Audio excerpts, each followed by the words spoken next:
Vedare tinokuchingamidzai zvekare kune chimwe chirongwa pano paZim Facebook Secrets and Confessions.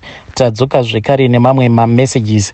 Regedzai tibva tapinda mumamessages edu atadzoka takakubatirai. Message yedu yekutanga yakamira sekudai so. Hanzi makadi zvenyu mukomanashi, ndinokumbirawo kuti munge muchindiposterawo nyaya yangu makavikawo chitupa changu. Inini mukoma ndakaberekerwawo mumhuri ine mari. Aiwa, mari kwedu iri komukoma zvekuti kuzongoendawo kune dzimwe nyika kungoendawo, but we do not even need to go to another country because baba vakasiya vaseta zvinhu zvavo. Asi dai kwanga kuri kunzi zvinhu izvi zvavakasiya vakaseta zvinhu zvekuti zvinenge zviine umwari mukati. Aiwa, ndingadai ndiriwo munhu wekutoti ndingadai ndichitoendawo kuchechi ndichirumbidza Mwari, asi pandinoda kublema Mwari, vanhu ngavandibatisise, ngavabate mashoko angu vasati vandijaja. Dai kwanga kuri kunzi Mwari variko, ko vose ava vanhu vanoita zvekusacrifiziwa, munoti havanawo nguva yekuti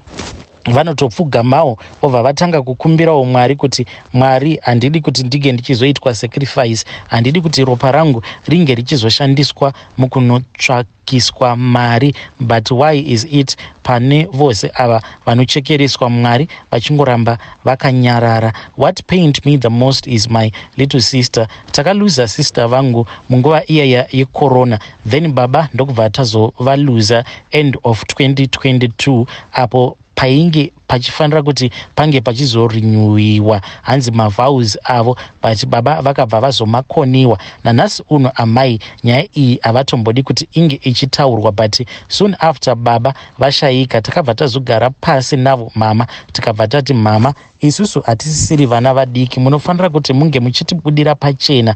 Drama rose iro rakaitika first of all after tabva mukuviga ivo sisi vedu, then nedrama iro rakazoitika mushure mekunge baba vashayika, nekuti pakafa baba mukoma titori pakati pekuchema baba pakabva pazouya vamwe varume ava vakauya nedzimwe motikari dzainge dzakanaka, dzose dzainge dzisina manumber plates. Vakabva vazobvunzwa nedzimwe hama zvekare nevazukuru kuti ivo vainge vari vanani, vainge varasika here kana kuri kunzi vainge vasina kurasika, ko pamba pedu vainge vachitsvaka ani. Ndokubva varamba vakanyarara paya, vakatombozama kuvhundutsirwa asi vakangoramba vakangonyarara kuzodzamara one wacho uyo airagidza kuti ndiye ainge ari mukuru wavo akabva ati iye ainge ari one of the business partners ababa vangu. Varume ava vakabva vati vainge vakauya kuzochema baba, saka varume ava mukomanashi throughout my father's funeral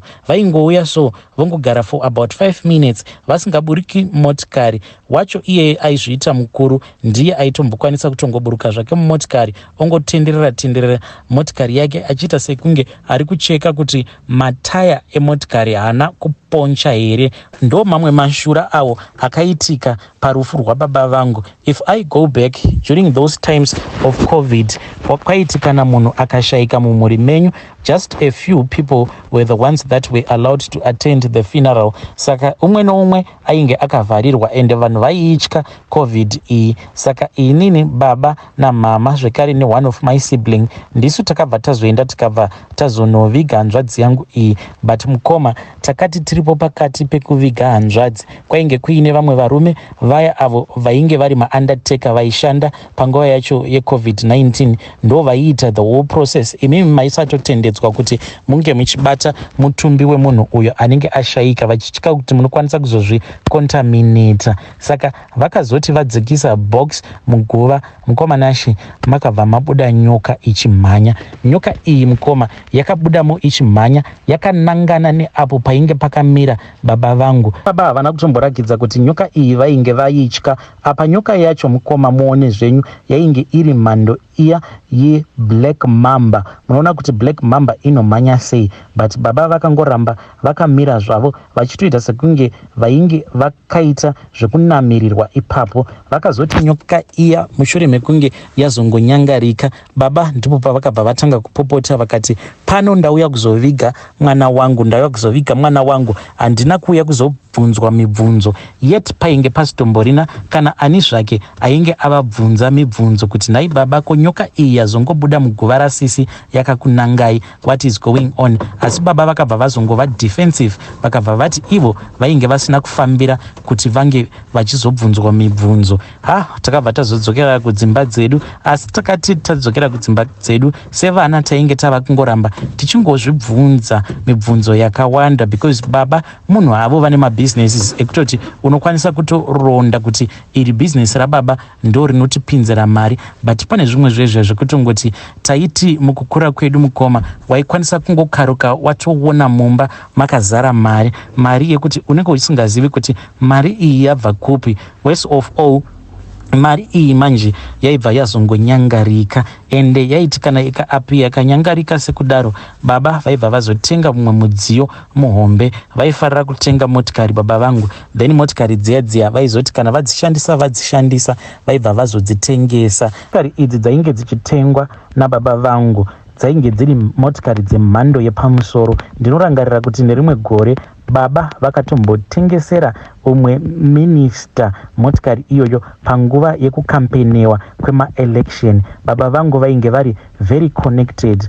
Baba vangu mukoma munhu ainge aine umbwa hwake, asi chinotinetsa manje ndechekuti isusu baba pavakafa zvichitaurwa zvainge zvichingonzi zvinhu izvi zvababa zvichazongosvika pakunyangarika zvoga, nekuti vakanzi vainge vasina kusiya vazvipa kuna anyone. But chiri kutinetsa ndechekuti mabusinesses avo achiri kungoflowa. Amai ndivo vakabva vaita take over the businesses, but amai vangu aiwa izvi zvekuromba amai havana kuromba, that I know for sure.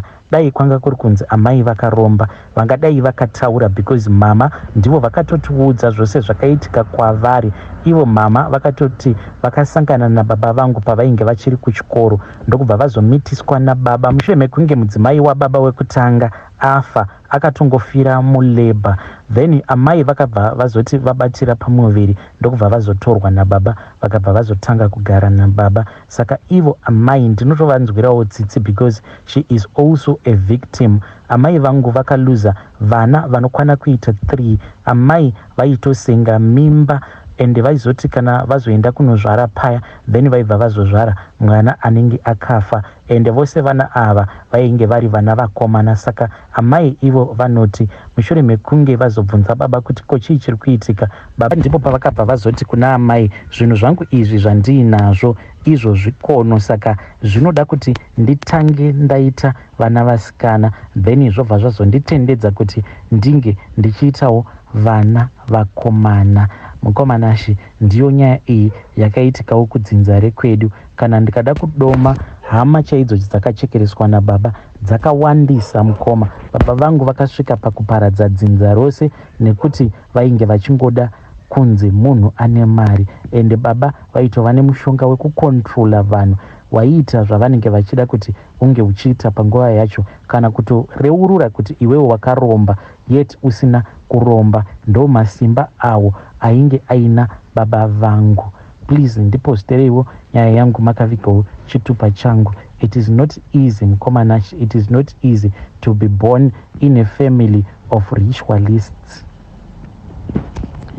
Vedari ndo message iyo yandakatumidzirwa ichibva kuna Haiti. Please ngatizamei kuti tinge tichitaura naye Haiti uyu mucomment section. Hanzi amai vangu vakaluza vana vavo 3, because zvikwambo zvacho izvo zvainge zvichiti kuna baba haungatangika kuzvara vana vakomana iwe usati watizvarira vakadzi.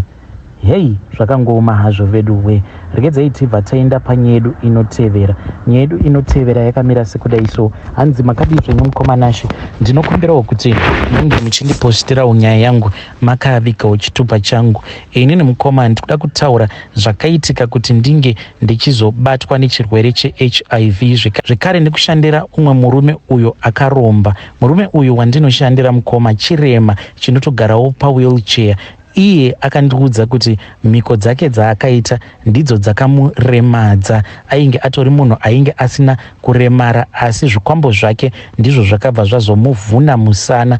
iye haakwanisi kuti ange achirara nevanhukadzi because sikarudzi yake physically haikwanisi kushanda, inotoshanda through inini anondishandisa sekunge ndiri remote control yake. Haadi kurara nevanhukadzi like kungopfimba munhukadzi, anofanira kuti pose pandinenge ndichirara nemunhukadzi, iye achirara nemunhukadzi uya in the spirit, ndinofanira kuti ndinge ndichizomupa mari mukadzi iyeye wandinenge ndabva mukurara naye. Saka nguva dzangu dzose mukoma ndikatoti ndaita bonde for the past 7 or so years, ndiri munhu wekuti ndinongoraramira kuita bonde nemahure. Zvinhu izvi pazvakatanga mukoma, ndakatanga ndichanakidzwa nazvo because it gave me some form of a control, ndichiziva kuti inini basa rangu ndere kungorarana nevanhukadzi ndichitobhadharwa. But now I am old mukoma, handina mwana, handina mukadzi. Ndakangouyawo kuno kuSouth Africa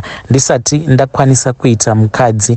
Ndauya kuno ndipo pandakabva ndazosangana nemashura awa andiri kukuudzai. So mukoma mudhara uyu ndichizosangana naye, takasangana ikoko kuma areas kunowanzo kutengesa mahure kuno kwatiri. Saka iye akabva andibvunza kuti ndainge ndichitsvakeiko kuno.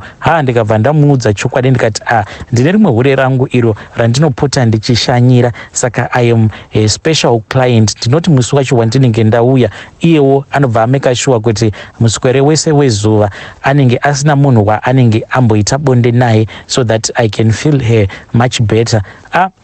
Muchinda uya akabva azoti ainge achida kutaura neni even more. Saka paainge akagara mubhenzi yake, handina kana kutomborealiza kuti munhu uyu chainge chiri chirema. Ndakazoti ndapinda mumotikari make, ndipo pandakabva ndazofind out kuti munhu uyu ainge akaremara. Motikari iyi it was just an automatic yaainge achidriver. Akabva ati let us talk business. Ndikabva ndati business rei.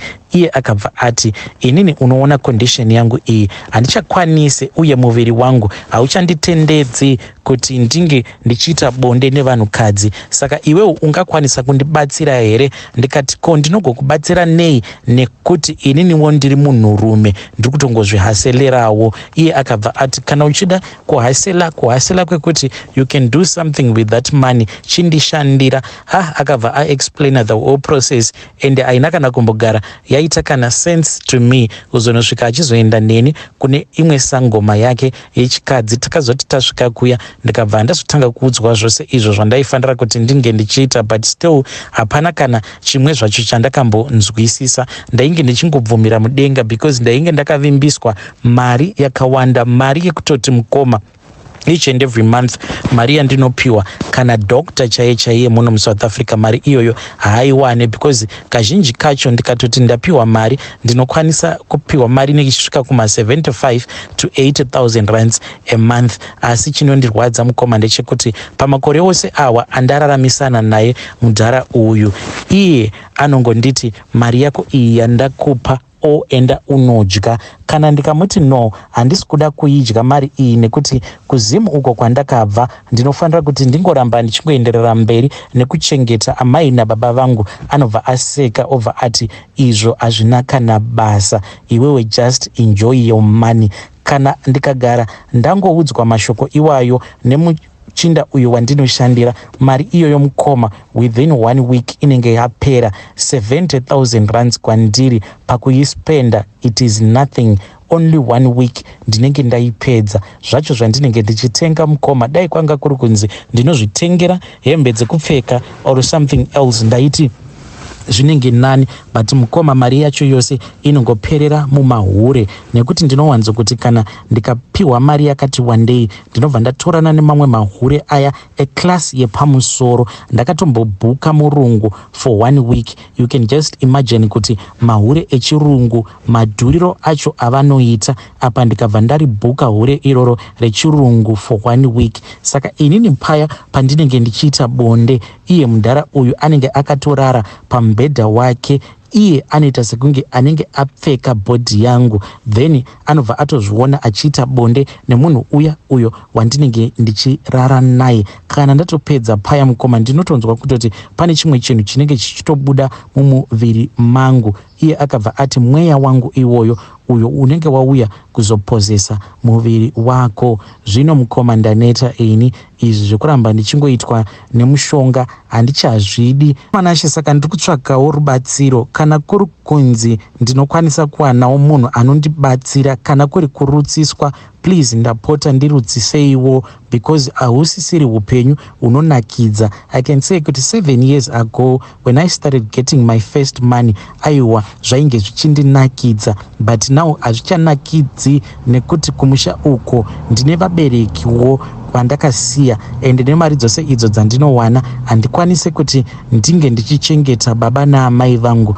vakandirera kubva ndichiri mudiki kusvika pandava pari zvino. Iye akabva ati, why worry about Zim when you are enjoying your life here in South Africa? This life that you are living, unofungidzira kuti pane umwe muforena here ari kudya rifa semadyiro ari kuita rifa? Apa mahure acho mukoma awo andinoenda ndichinokecha, mahure aya ekuti anomaintainwa, haasi mahure aya enzara. So ndo zvimwe zvezvinhu zviri kuramba zvichingonditora moyo, because ndinongoramba ndichingorarana nevakadzi vakasiyana-siyana. Vakadzi vandasangana navo kana kuri kunzi vaiverengeka kana mu1000 vanopinda, asi mukoma izvi ndo zvakazokonzeresa kuti ndinge ndichizobatwa nechirwere cheHIV, because mundara uyu akandiudza kuti tinge tichikonekta pamweya ndinofanira kurara nevakadzi vacho vose ava ndisingashandise dziviriro. Ivo havarambi mari yako chete, iye mari unayo. Saka most of the times ndinokwanisa kutoti paya kana ndatotenga munhu wandinenge ndatenga kuzonovhura gumbo rake kudai, unobva watoona kutoti ya munhu uyu akatosakara, but zvekuzviita hapana mukoma, nekuti ndinenge ndiri pabasa ndinobva ndatongoshingirira. Hei vedare, ndo message iyo yandakatumidzirwa ichibva kune mwanakomana uyu. Hanzi 7 years ago ndipo pandakatanga basa iri rekuti ndinopiwa mari yekuti ndinge ndichienda kunokecha mahure. Kana ndaenda ndikanokecha vakadzi vaya vanozvitengesa miviri yavo, iye mundara uyu anenge achitoita mari ipapo pakurara pandinenge ndichiita nevakadzi ivavo. Ini ndinobhadharwa mari yangu on a monthly basis, inenge ichitosvika kuma 70,000 rands each and every month. Hei, zvakangooma hazvo vedu we.